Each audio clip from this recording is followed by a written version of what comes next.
Azul entrando em recuperação judicial. Essa foi a notícia da semana no mercado e a gente não esperava ela, pegou a gente um pouco de surpresa, porém a gente vai fazer um vídeo aqui para mostrar o que vai acontecer tanto com os funcionários, com os tripulantes, com os clientes e o que tem aí já de material que a Azul já disponibilizou e tem de novidade para essa semana. Bom, começando aqui, então a gente mostra, isso foi um processo que a Latam fez lá atrás, saiu muito bem, hoje está muito fortalecida.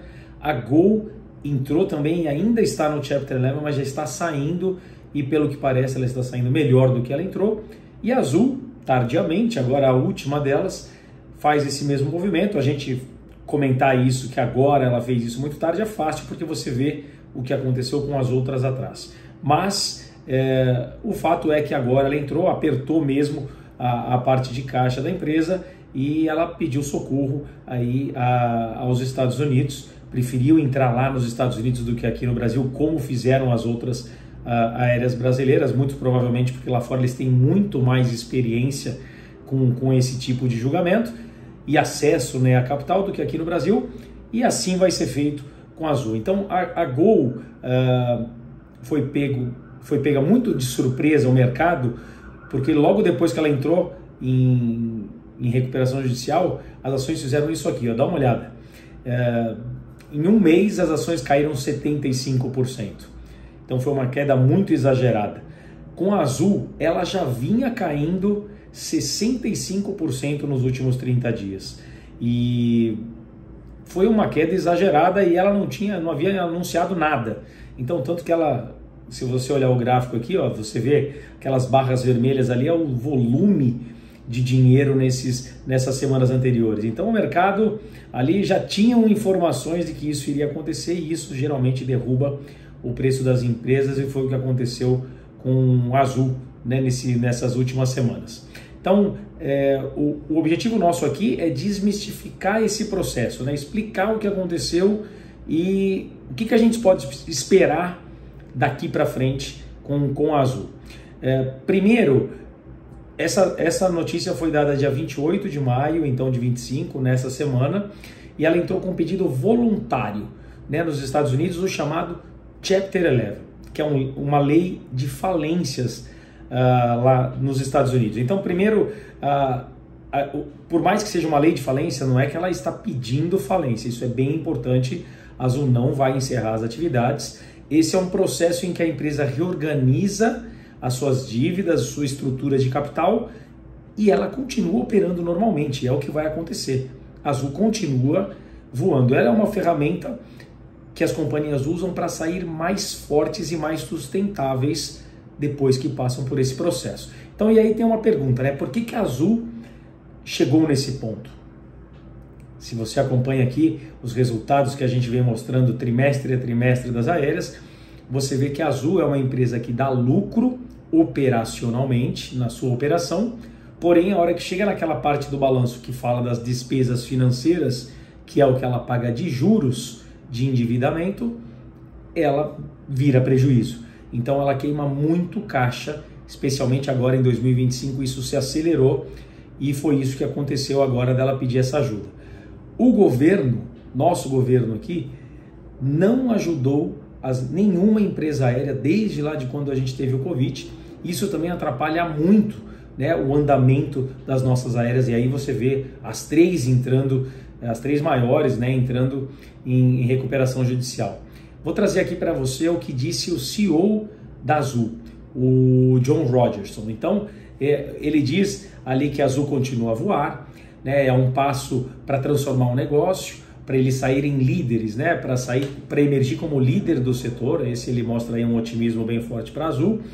E mostra, ele culpa ali a pandemia, como eu falei, né, a pandemia do Covid, turbulência macroeconômica, que é o que acontece, né, com o preço do combustível, o preço do dólar, e problemas também na cadeia de suprimentos da aviação. Ele não cita o governo, mas ele fala todo a parte de motores, de peças, tudo isso atrapalhou. Então ele diz que não é apenas uma reorganização financeira, que a Azul acredita que vai criar uma companhia aérea robusta, resiliente e líder, né? Uma que todo mundo vai adorar voar, principalmente lá os tripulantes continuarão amando trabalhar aqui e gerar valor para os seus parceiros. Essa foi a conversa do CEO. Um ponto que é interessante na entrada da Azul é que esse processo ele já se inicia com o apoio dos stakeholders. Quem são os stakeholders? Dá uma olhada nesse slide. Esse slide faz parte de uma apresentação que eles fizeram de 41 slides completo para os investidores lá nos Estados Unidos para mostrar esse passo a passo. Então aqui a gente vê que quem está entrando aqui, eles querem levantar, né, nesse financiamento 1,6 bilhões e já tem ali garantido pelo menos 670 milhões de liquidez para entrar para o caixa. E quem vai entrar com esse dinheiro? Primeiro está aqui que está escrito bondholders, quem já tem os títulos de dívida da Azul. Alguns parceiros estratégicos, que são duas companhias americanas, a United, que já tem relacionamento com a Azul há um prazo mais longo, e a American também.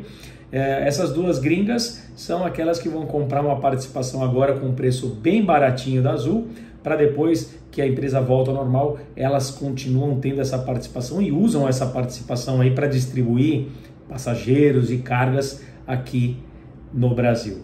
Tem essa AerCap, que é uma maior empresa aí de leasing que a Azul tem os seus aviões, e aí coloca como outros, também tem outros que são outros parceiros comerciais, como outros lessores, outros credores, mas o principal são esses três primeiros aqui. Voltando a falar desse financiamento, quando a Gol entrou no Chapter 11, a Gol entrou, esse DIP foi de $1 bilhão. A Azul a Azul é 1,6. Você vê que a situação da Azul, que pelo discurso, né, do boarding, quando falava dos seus resultados, não falava dessa forma. A gente vê que a situação se agravou muito, eles estão pedindo muito mais dinheiro. Então, desse valor que eu já comentei, 670 milhões vão direto para o caixa da empresa. Esse caixa permite que a empresa tenha fôlego para continuar funcionando, operando, né? Pagando funcionário, pagando combustível, pagando todo mundo, e continua funcionando normalmente. A meta que eles têm é de eliminar mais de 2 bi de dívida. Depois ali a gente vai ver qual é o tamanho que a Azul tem de dívida nesse momento. Para sair desse capítulo de uma maneira mais rápida, que é o que a Azul está propondo, eles acreditam que a gente vai ter uma oferta de subscrição de ações de 650 milhões de dólares. Já vão aí mais de 3 bi de reais em novas ações. E aí que ele fala desse investimento adicional, não está especificado se é 150 de cada uma, mas que pode chegar até 300 milhões de dólares da United e da American. Uma parte que eu quero ressaltar e reforçar aqui é com relação à continuidade das operações da Azul e o impacto que a gente vai ter no dia a dia. Como isso fica para o tripulante, para o funcionário da Azul. Eu voei na Latam e a Latam também entrou em recuperação judicial e todo mundo ficou super receoso daquele momento, mas para nós, tripulantes, nada aconteceu. A gente continuou voando, a gente continuou recebendo o nosso salário normalmente, e ficou rolando todo esse processo que demora mais de um ano, e a empresa depois saiu da recuperação judicial e nós continuamos voando. Então, a previsão com relação à parte de tripulantes, de funcionários, a princípio continua tudo normal. A Azul falou uma coisa que eu vou trazer já já para vocês sobre frota, e isso sim pode impactar os funcionários. E os clientes? Os clientes continuam tudo normalmente. Eles disseram ali, ó, que estão honrando todos os bilhetes, o programa de fidelidade, que é o Azul Fidelidade, os pacotes da Azul Viagens, tudo continua normalmente. E isso é muito bom, né? Porque a Azul declara que todos esses, que os clientes, os tripulantes e os parceiros, eles são prioridade em todo esse processo de reestruturação. É uma notícia muito boa da Azul. O que a gente vê de futuro e qual que é a estratégia da Azul? Ela fala de redução de frota significativa, e esse significativa pode chegar a 35% da frota. E aí vai bater no funcionário. O que acontece? A empresa está em emergência, né? A recuperação judicial não é falência, mas é uma emergência. Então, quando ela diz que vai reduzir frota, é automático a gente imaginar que ela vai reduzir o quadro de funcionários. e proporcionalmente, tanto aeronautas, comissários, comandantes, copilotos e funcionários de terra. Não tem como não ter corte, a empresa cortando 35% da frota. Então, quando ela faz isso, você que é funcionário está em emergência. Então você tem que, a partir de agora, imediatamente reduzir os seus custos de vida, né? Reduzir suas dívidas, reduzir e poupar dinheiro. Guarda dinheiro. Esse momento agora é de você fazer, se você ainda não tem isso, se você ainda não fez, você fazer a sua reserva de grana. Precisar de ajuda, conte aqui com a gente auxilia muito as pessoas a fazerem isso, né? A proteger o capital. Agora não é hora de você se arriscar, procurar investir em alguma coisa arrojada que tenha risco. Agora é a hora de se proteger e acumular o máximo que você conseguir aí do seu salário para você passar por essa situação. Se nada acontecer com você, se você não perder o emprego, você continua e depois você vai voltando aí ao normal, aos seus custos de vida. Mas agora o momento é de você poupar. Bom, fazendo isso, reduzindo a frota, o que a Azul já espera economizar? Algo em torno de 1,4 bilhões de dólares. E com quem? Principalmente com os lessores, que são aquelas empresas que compram um avião e alugam esse avião para a Azul usar. Então, nessa parte e na parte de motores, né? A parte de manutenção, de peças de motores. Então, a economia é uma economia média de 275 milhões de dólares por ano. É muito dinheiro operando com uma frota menor, claro. A gente tem aqui o resultado também da parte de alavancagem. O que ela está prometendo agora? Hoje, antes dela fazer esse pedido, né, de recuperação judicial, a alavancagem da Azul é de 5,1 vezes.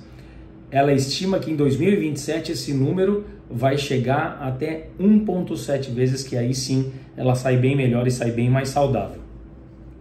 As despesas que a Azul tem de juros em dinheiro, você vê ali para 2024, eram de 324 milhões de dólares. E você estimando, ela fez agora em todo o plano dela, tudo que ela mostrou para o investidor, ela chamou de plano revisado, porque ela já tinha uma estimativa de gastos, mesmo com juros de dívida, e agora reduzindo a frota, ela reduz muito. Só para você ter uma ideia, que em 2025, em que ela estimava ter 216 milhões gastando com juros, isso passa para 113, é quase metade, né? Então é uma redução significativa. Quando tudo isso acontece, aparecem lá duas empresas, aquelas que fazem a análise de risco e dão nota, né, o rating de crédito da Azul, e as duas rebaixaram exatamente as duas juntas no mesmo dia. Eu vou mostrar para você aqui. A primeira é essa S&P Global, mostrando que os ratings da Azul foram rebaixados de CCC- para D, né, que é colocar é uma nota altamente especulativa, né, que ela diz que o investidor que compra essa dívida agora tem pouca chance de receber o dinheiro, é uma nota muito baixa e realmente é uma nota comum para quem entra em recuperação judicial. Isso a S&P. E a segunda que deu a notícia foi aqui, ó, a Fitch. A Fitch rebaixa ratings da Azul para D também. A Fitch, ela explica um pouco mais os motivos, né? Então eu quero mostrar primeiro essa parte aqui que ela fala da estrutura de capital, dizendo insustentável. O que ela quer dizer? Ela quer dizer que a volatilidade do câmbio, o cenário de juros altos no Brasil, pandemia, fez ela queimar muito caixa, como a gente já falou. O cenário que eles estimam para a Azul de EBITDA é de 7 bi de reais em 2025 e despesa de 8 bi. Então já estimava aí 1 bi negativo para o ano de 2025. E em março, olha aqui aquilo que eu falei do tamanho da dívida. 31 de março de 25, a dívida total da Azul é de 35 bilhões de reais. Super alta. E aí ela complementa dizendo também sobre as dívidas que a Azul tem no curto prazo. E explica aqui, olha. Então o vencimento de curto prazo da Azul é de quase 5 bilhões de reais. Isso para 31 de março. E o caixa saiu de 1,3 bilhões em dezembro de 24 para 500 milhões. Então ela ficou com pouquíssimo caixa. Então ela não teria caixa suficiente e liquidez para cumprir com essas obrigações sem levantar um dinheiro novo. Então esse aí é a causa, né? O que acontece com as ações da Azul nos Estados Unidos, porque ela tem ações negociadas lá em Nova York, e no Brasil? De cara, já vem esse fato relevante essa semana dizendo que estão suspensas as negociações, como aconteceu também com a Latam, das ações da Azul na Bolsa lá de Nova York. Então, essas canceladas. No Brasil, elas diz ali no comentário que não afeta a sua listagem na B3. Então, ela continua negociando normalmente. O que a gente já escuta é que ela, bem provável, vai sair do índice Bovespa, né? Que ali, quando as ações abaixam de R$1, essas ações são tiradas do índice. Então, ela deve não fazer mais parte do índice Bovespa, mas continua negociando aqui no Brasil. No dia 30 de maio, agora, sexta-feira, a Azul mandou mais um fato relevante com uma informação importante eu quero trazer aqui para você. Ela fala, né, novamente, que as operações e as vendas continuam normalmente, os bilhetes, o Azul Fidelidade, Azul Viagens e os benefícios para os clientes.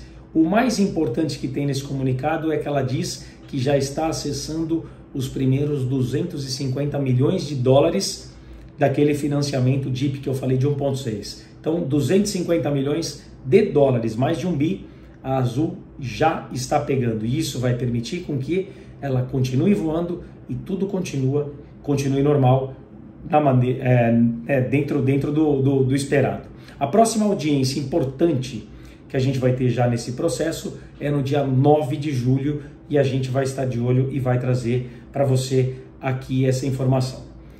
Algo para finalizar essas instruções, a Azul se mostra compromissada com a transparência, tanto com o cliente, com o acionista, com o tripulante, e ela deixou 2 sites para você que quiser acompanhar mais de perto essas negociações. Então, o primeiro já tem essa cara aqui, o site, ele é o azulmaisforte.com.br. E aí já tem um outro que é similar àquele que a Gol passou também, que já fala direto só da parte do Chapter 11, que é o cases.estreito.com/azul. E ali você consegue já acompanhar. Em resumo, esse pedido de recuperação da Azul é um movimento estratégico para reestruturar as dívidas dela, reestruturar as finanças e sair disso de uma forma mais robusta e sustentável. Tudo continua funcionando, as operações e os apoios dos parceiros que ela anunciou também é um sinal positivo para o futuro da companhia. A gente torce para que tudo dê certo e tudo isso realmente aconteça e a Azul saia mais forte. Aproveito no final do vídeo agora para dar os parabéns aos comissários de voo, que são nossos parceiros aí, nossos anjos da guarda lá atrás, que sempre nos protegem e estão sempre com a gente. Parabéns pelo Dia do Comissário, a você que nos acompanha aí e que é comissário, vocês têm um papel fundamental na segurança dos nossos voos. Manu, vambora? Tá livre vambora, partida normal, sinal à esquerda, obrigado e até a próxima. Tchau, tchau.